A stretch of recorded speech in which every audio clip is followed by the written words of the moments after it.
Everyone, this is Elisa from Inaya's Toy Box Crochet, and I'm here to show you what I've been up to. This is the shawl that I finished. I was working on it last time I made a video, but I couldn't show it. Yeah, I'm here with two very special people. Hi. Yeah. Anyways, I couldn't show it then because it's a test, and I can't show off tests until the designer finishes it. Even if she gives me permission, I wouldn't do that because I feel a designer should show off her pattern first. So this is a test shawl that I made for Yarn Hag Ryan. I got to test her shawl and it's beautiful, and this is using the hag stitch and I love it. This is so nice. I'll link the video down below where she talks about the hag stitch and how to do it. It's really, really beautiful. So she was trying to get a nice soft shawl, and she came up with this new stitch of hers, and it really is soft. It's very soft, this yarn. The yarn is soft, and so is the stitch is very squishy. I used Premier Bloom yarn in Apricot Blossom. I actually said Apricot Blossom right for a change. Yes, in Apricot Blossom with a 4.5 millimeter hook. I think that maybe if I made used a bigger hook than a 4.5 millimeter, I would have gotten a looser stitch, which might have been better. But I kind of really like this one. This is incredibly soft yarn. I love this yarn.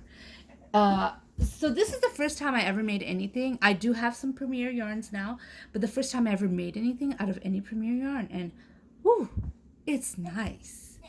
You guys should try it out.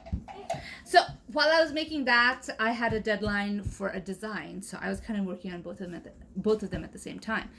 And I had the deadline because I wanted to be part of the In the Round magazine. So I was also designing, let me get my light so you could see her. I was also designing this at the same time. Her name is Apple Tina, and she is, a fall girl who likes to pick apples. Look at her boots. She's dressed up like it's fall with knee-high socks and fingerless gloves, and she's got her apple hat. And she wears it when she's picking her apples, when she eats her apples, when she sells the apples that she just ate. No, I don't think she sells the apples that she just ate. I think she sells the cores of the apples that she ate. Okay. Anyway, so I needle felted her eyes. Okay. I had her ready for like 2 days, and all I needed left to do was to design the hat and put on the hair. But I can't do that until the face is on.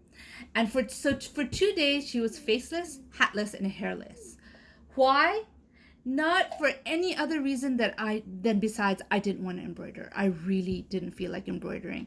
And so instead of embroidering her eyes, I decided to needle felt. I used to needle felt eyes before in my dolls, and I stopped, and I just wanted to do it again. Did I want to do it again, or was it more like I really didn't want to embroider? Embroidering is hard. I think it's more like I really didn't want to embroider. I think so too. So I will do a video one day of me embroidering eyes, and maybe I'll do one of needle felting. So guys, I don't know. the eyes look really nice right now. While she was still making it, it looks like a hideous alien. It's all part of the process. It has to look like an alien before it could look nice. Fair point. And so this is Apple Tina. So I was working on both of these pretty much at the same time. Is my light showing? Sorry. I had a little bit of an accident with my light, so I have to make do with what I have right now. Ooh, it broke. Yes. But anyways, don't worry. I'll get a replacement by the end of the month. Anyways, while I was working with the Bloom yarn, I thought it would be such a cute animal, especially if, like at the paws, the bottom of the paws or the bottom of the feet. It was that color with the Bloom color, and then the ears, the inside of the ears, it would be so cute. And so I decided to make one. Oh, I have to get my light again. This is the one I made with the Bloom yarn. I have a lot left over. This took very little yarn from the Bloom yarn anyways. Isn't it beautiful? I love I love, love, love this pattern. Look at the arms. The shaping on this pattern like blows me away every single time I make it. This is actually the first pattern that I ever bought. I bought it like 7 years ago, and I still love this bear. To tell you the truth, I used to have a bear when I was little that looked very, oops, sorry about it's that. Still in our house, by the way. No, not that bear. When I was very little. That one I got when we were older. I don't have it anymore. When I was very little, I used to have a bear that was shaped that this bear reminds me of.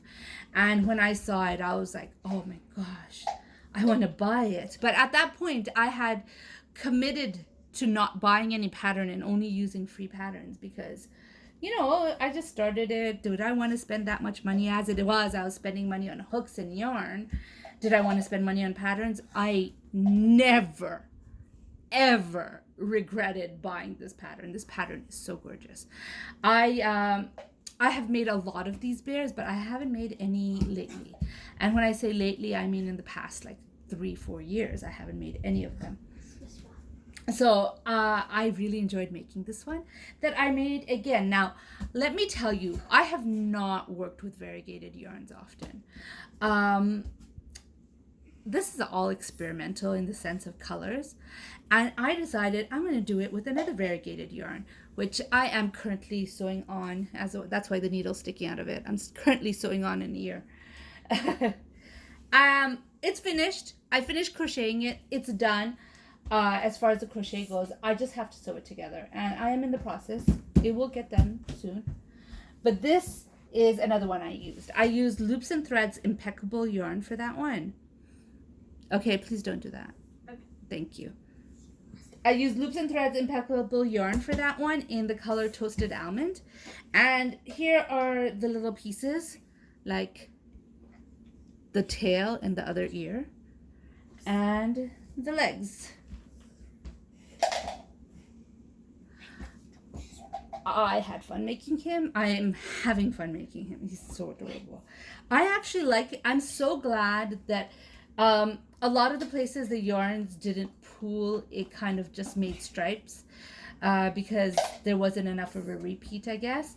But I'm so glad the face turned out beautiful. Like if the face didn't turn out beautiful, I would have been heartbroken.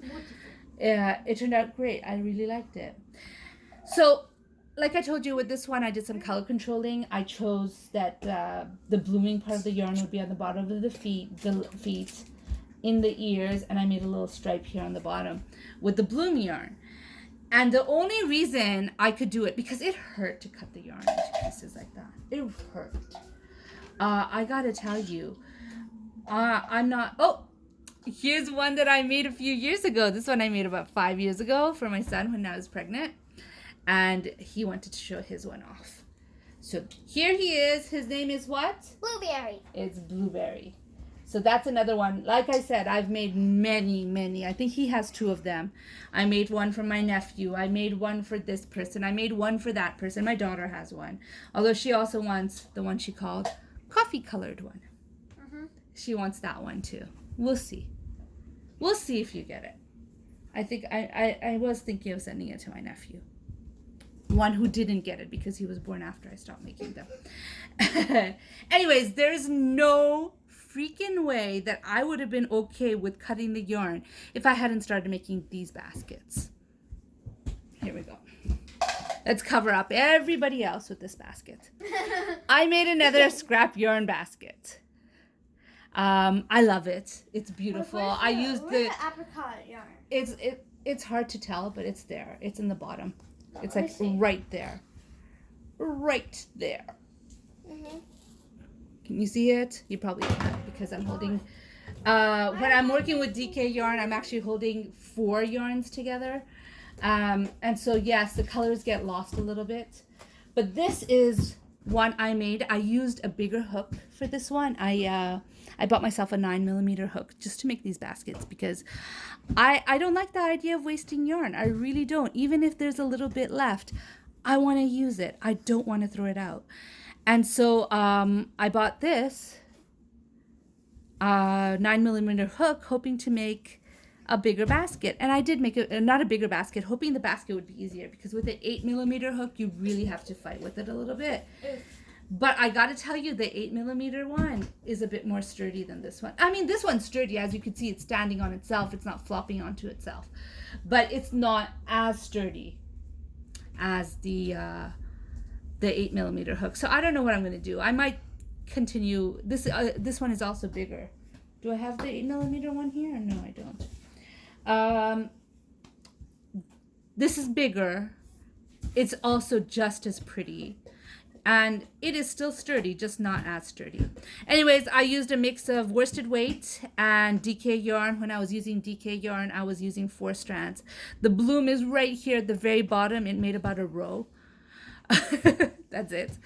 But anyways, I will be making more of these baskets. I enjoy making the baskets, and it gives me, I don't know, it's like going down memory lane, like, oh, I made this with this yarn and I made that with that yarn. And also, I like the fact that I'm making something with all these scraps. I think I might start selling them in my Etsy store. So if you're interested in having one, you might be able to get one. I don't know if you're going to get this one because I think I'm going to send it to my sister-in-law.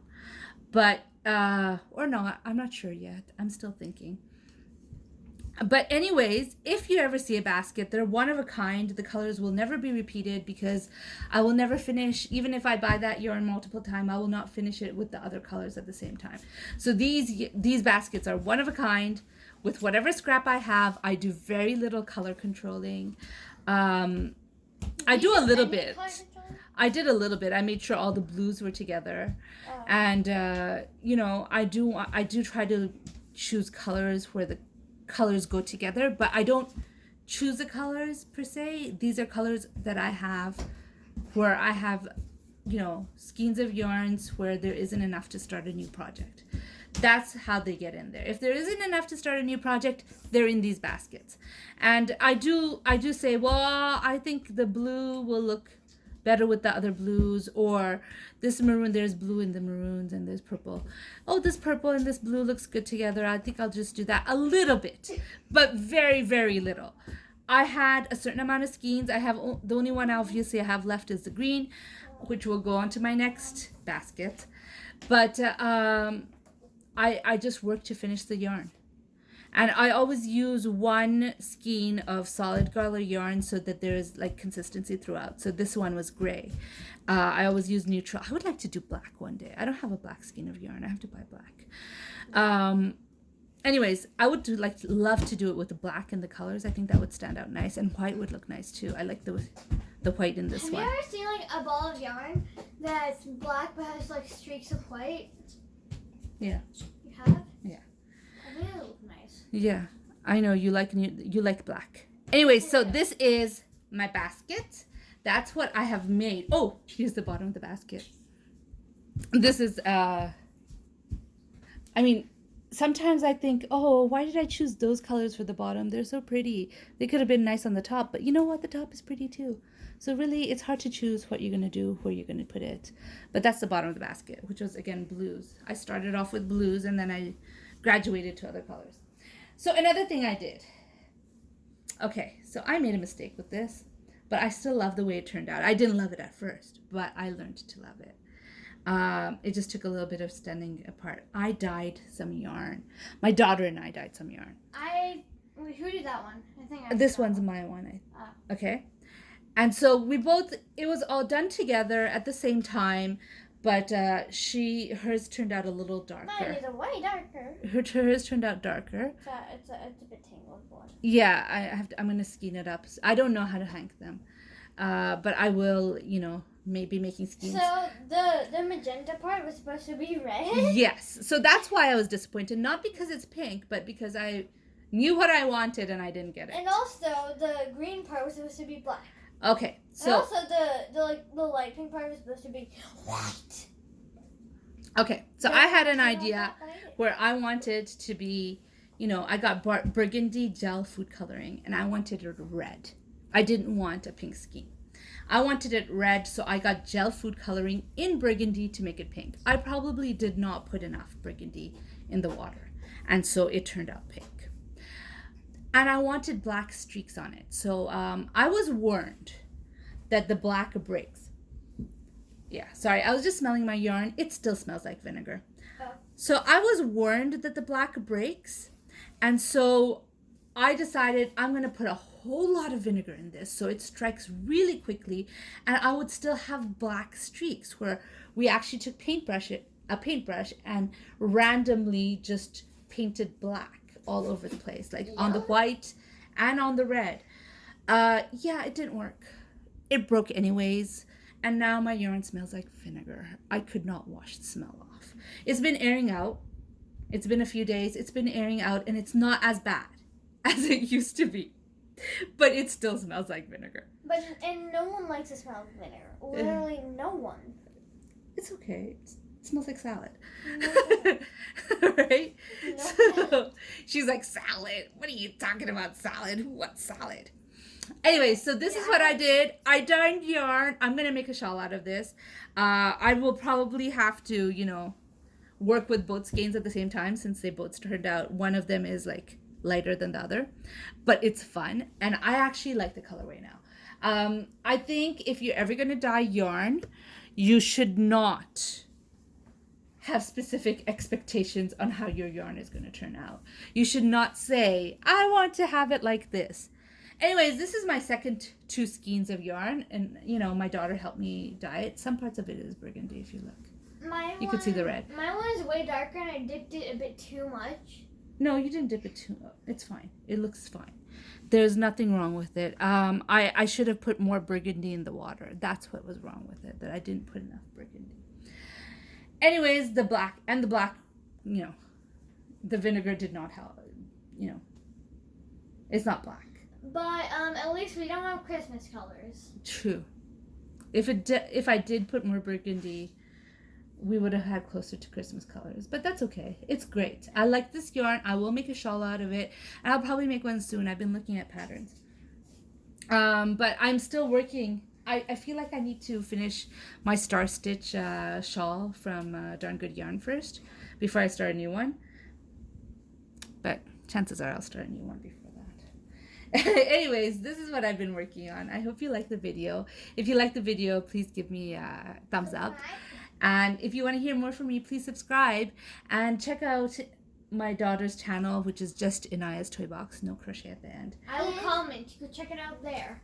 And also, look, the blueberry patterns made. No, the blueberry pattern that was made from the blueberry pattern. Yeah, exactly. Both of them. So all the patterns that I have shown you, or the videos, except for Apple Tina, which hasn't been released yet, I will link the bear patterns and I will link the video for the shawl. Yeah, so you could check it out over there. And hopefully soon you'll see more. I have another 2 skeins. I bought 4 skeins of yarn to dye, and my plan was to dye them 2 of them at a time, so I have enough to make something. And also turn on the notification bell. Thank you. And so soon, hopefully, you'll see something made out of that. I can't wait to work with it. Anyways, talk to you later. Bye. Bye.